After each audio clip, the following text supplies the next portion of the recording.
speaking to them and connecting with them in a way that they're used to living in the world. I mean, people are watching Game of Thrones. They're playing incredibly elaborate video games. They're watching films that have $200 million budgets. And if you come to them with a scientific illustration that looks like it was drawn by a 4-year-old, no excuse to the 4-year-old, unless that was deliberate, it's not going to be something that's really going to cut through. So much of science communication forgets that so much of the world is visual these days. And I think if you really want to connect to people, really prioritizing that visual dimension and getting a rich, lush, exciting kind of visual language is really important. It came out of frustration. I was part of a PhD program where I was working with a group of scientists from all around the world working on this idea of predicting the future ocean.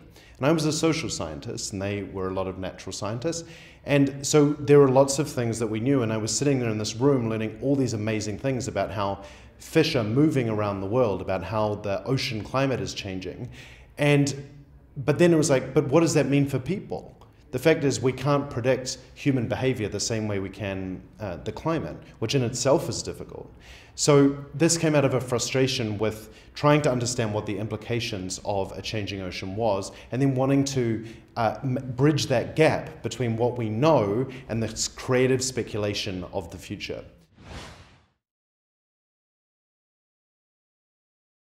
I think what was most surprising was when we originally decided to work with a concept artist to kind of translate these stories of the future ocean into something more visual. I didn't have huge expectations. I really thought that, okay, we'll get a picture and maybe it will have some impact. But having those images and being able to work really closely with an artist, Simon Stollenhog, meant that the impact that we had in the project was far exceeded what I would have ever have expected. And that was a really pleasant surprise. And it connected to people in really unexpected ways too.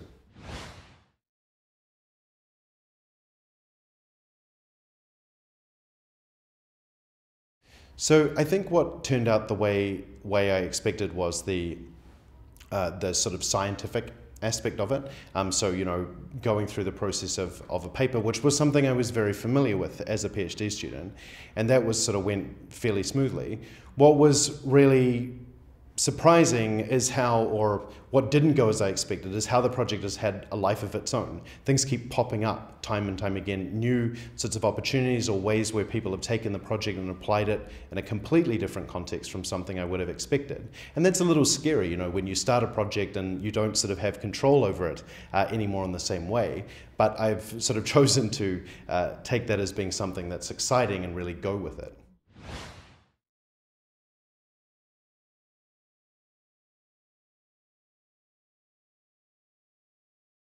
So I think humility, and what I mean by that is so often scientists collaborate with artists, and the artist is expected to just produce something beautiful at the end of a process. But I'm the scientist, I'm the one that has the content, you're just making it look nice.